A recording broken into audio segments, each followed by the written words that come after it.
নমস্কাৰ মোৰ মৰমৰ শিক্ষাৰ্থীসকল আগৰ ভিডিঅ'টোত আমি ডক্টৰ সূৰ্যকুমাৰ ভূঞা সম্পৰ্কে আলোচনা কৰিছিলোঁ আৰু তেওঁৰ দ্বাৰা বিৰচিত হস্তিবিদ্যাৰ নব পুথি পাঠটি আমি আজিৰ ভিডিঅ'টোত আলোচনা কৰিম গতিকে পাঠটি আৰম্ভ কৰাৰ আগতে হস্তিবিদ্যাৰ নব পুথি নুকি আৰু সেই পুথিটো কি বিষয়ক পুথি সেই সম্পৰ্কে অলপ কথা জানিলো যে হস্তি বিদ্যাৰ নব হস্তি মানে হল হাতী আৰু বিদ্যাৰ নব হল বিদ্যা হস্তি বিষয়ক যিবিলাক গ্ৰন্থ বা পুথিত হস্তি বিষয়ক কথা উল্লেখ থাকে সেই গ্ৰন্থসমূহকে হস্তি বিদ্যাৰ নব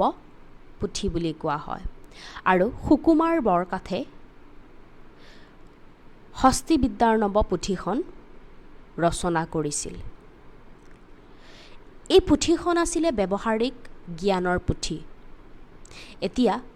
আমি জানিব লাগিব যে ব্যৱহাৰিক জ্ঞানৰ পুথিনো কি মানুহৰ ব্যৱহাৰিক জীৱন মানে দৈনন্দিন জীৱন আমি সদায় যিবিলাক কাম কৰি থাকোঁ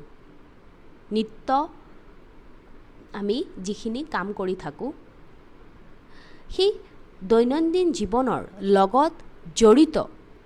অন্নই হওক বস্ত্ৰই হওক বাসস্থানেই হওক অথবা জীৱ জন্তুৰ গুণাগুণ স্বাস্থ্য আদিক বিষয় হিচাপে লৈ ৰচিত ব্যৱহাৰিক জ্ঞানৰ পুথিবোৰকেই ব্যৱহাৰিক সাহিত্য বুলি কোৱা হয় আমাৰ দৈনন্দিন জীৱনত খোৱা পিন্ধা বা খাৱন খুৱনৰ পৰা আৰম্ভ কৰি যিমানবিলাক কাম আছে কেৱল সেইখিনিয়েই নহয় ইয়াৰ লগতে জীৱ জন্তুৰ গুণাগুণ সম্পৰ্কে জীৱ জন্তু চিনাক্তকৰণ ইয়াৰ কেনেকৈ আমি পুহিব লাগে বা বনৰীয়া জীৱ জন্তু কেনেকৈ বশ কৰিব পাৰি বশ কৰি ঘৰচীয়া কৰিব পাৰি জীৱ জন্তুৰে কেনেকৈ আমি দৈনন্দিন জীৱনত কাৰ্য সম্পাদন কৰিব পাৰি ইয়াৰ উপৰিও স্বাস্থ্য সম্পৰ্কীয় আমি কেনেকৈ নিজৰ স্বাস্থ্য ভালে ৰাখিব পাৰি ৰোগৰ আমাৰ শৰীৰত হোৱা ৰোগৰ বিভিন্ন কাৰণসমূহ সম্পৰ্কে জনাৰ উপৰিও সেই ৰোগ বা ব্যাধিৰ প্ৰতিকাৰৰ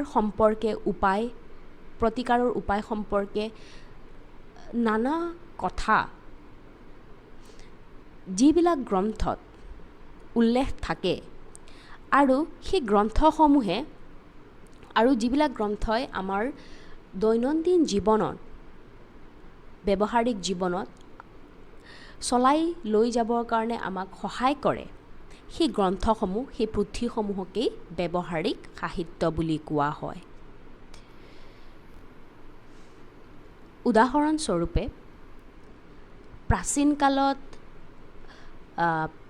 যেতিয়া যোগাযোগৰ সুবিধা নাছিলে ইয়াৰ উপৰিও কাৰিকৰী প্ৰযুক্তিবিদ্যাৰ ইমান উন্নতি সাধন হোৱাও নাছিল তেনেকুৱা এক সময়ত মানুহে নিজৰ দৈনন্দিন কাম বা কাৰ্য সম্পাদন কৰিবৰ কাৰণে বেছিভাগ ক্ষেত্ৰত জীৱ জন্তুৰ সহায় লৈছিলে জীৱ জন্তুৰ সহায় লোৱা মানে ধৰি লোৱা ঘোঁৰাৰে ভাৰবিলাক বৈ অনা কেৱল ঘোঁৰাৰে নহয় যিমান প্ৰকাণ্ড জন্তু আছিলে সেই জন্তুৰে ভাৰ বোৱাৰ পৰা আৰম্ভ কৰি সেই জন্তুক খেতি কৰোৱাৰ পৰা আৰম্ভ কৰি অৰ্থাৎ আমাৰ প্ৰাচীন কালত মানুহৰ দৈনন্দিন জীৱনৰ যিমান কাম আছিলে সকলো কামতেই এই জীৱ জন্তু ব্যৱহাৰ কৰিছিলে তেওঁলোকে আৰু চোৱা সেই জীৱ জন্তুসমূহ বনৰীয়া জীৱ জন্তুক ঘৰচীয়া কৰা যি প্ৰথা আছিলে বা কেনেকৈ ঘৰচীয়া আমি কৰিব পাৰি সেই বিষয়সমূহ কিন্তু আমাৰ এই পুথি ব্যৱহাৰিক জ্ঞানৰ পুথিবিলাকত উল্লেখ আছিলে ইয়াৰ উপৰিও আমি কেনেকৈ স্বাস্থ্যৱান হৈ থাকিম, সুস্থ হৈ থাকিম, সবল হৈ থাকিম, সেইখিনি সম্পৰ্কেও ব্যৱহাৰিক কেতবোৰ সাহিত্যত বা পুথিত অন্তৰ্ভুক্ত আছিলে। স্বাস্থ্য সম্পৰ্কীয় বা জীৱ জন্তু সম্পৰ্কীয় পুথিৰ উপৰিও জ্যোতিষ সম্পৰ্কীয় ৰাজকীয় পৃষ্ঠপোষকতাত থকা ৰজা মহাৰাজাসকলে তেওঁলোকে জ্যোতিষ পণ্ডিতসকলৰ দ্বাৰা শুভ দিন বাৰ ক্ষণ আদি নিৰ্দিষ্ট কৰাৰ পিছতহে কিবা বিশেষ কাম, কেৱল কামেই নহয়, যুদ্ধলৈ যাবলগীয়া হ'লে নাইবা কিবা এটি বিশেষ কাম কৰিবলৈ হ'লে তেওঁলোকে প্ৰথমে জ্যোতিষ পণ্ডিতসকলক মতাই আনি শুভ দিন বাৰবিলাক নিৰ্দিষ্ট কৰিছিল। আৰু সেই জ্যোতিষবিদে তেওঁ সেই পুথিৰ পৰা সেই দিন বাৰ বা ক্ষণ বাছি উলিয়াইছিল। গতিকে আমাৰ আগৰ দিনত প্ৰত্যেকটো কামৰ এক কি আছিলে, পৰিপাটি আছিল, হয়নে? সেই পৰিপাটিকৈ বা নিয়াৰিকৈ কৰিবৰ কাৰণে সেই পুথিসমূহে আমাক বিশেষভাৱে সহায় কৰিছিল। গতিকে সেই পুথিসমূহ আমাৰ ব্যৱহাৰিক জ্ঞানৰ পুথি বা ব্যৱহাৰিক সাহিত্য বুলি কোৱা হয়।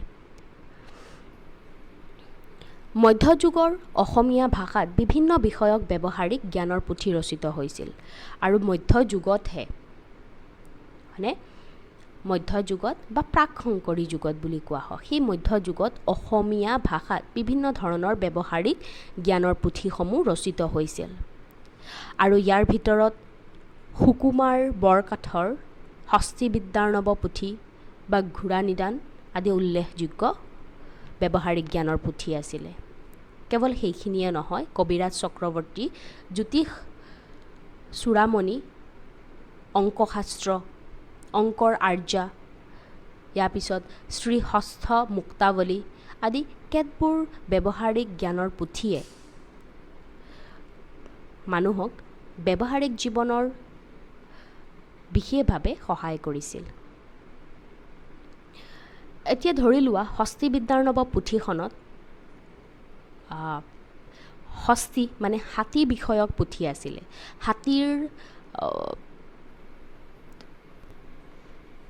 হাতীৰ লক্ষণ বা বনৰীয়া হাতীক কেনেকৈ বশ কৰি ঘৰচীয়া কৰিব পাৰি, ইয়াৰ উপৰিও হাতীৰ ব্যাধি প্ৰতিকাৰ ইত্যাদি সকলোবিলাক কথা আমাৰ হস্তিবিদ্যাৰ নৱ পুথিখনত উল্লেখ আছিল। সেইদৰে ঘোঁৰা নিদানতো ঘোঁৰাৰ বিভিন্ন বিষয় সম্পৰ্কে উল্লেখ আছিল। এইখিনি আছিলে হস্তিবিদ্যাৰ নৱ ব্যৱহাৰিক জ্ঞানৰ পুথি সম্পৰ্কে সবিশেষ কথা। আমি পিছৰ ভিডিঅ'টোত বাকীখিনি কথা আলোচনা কৰিম। গতিকে আজিলৈ ইমানতে, ধন্যবাদ।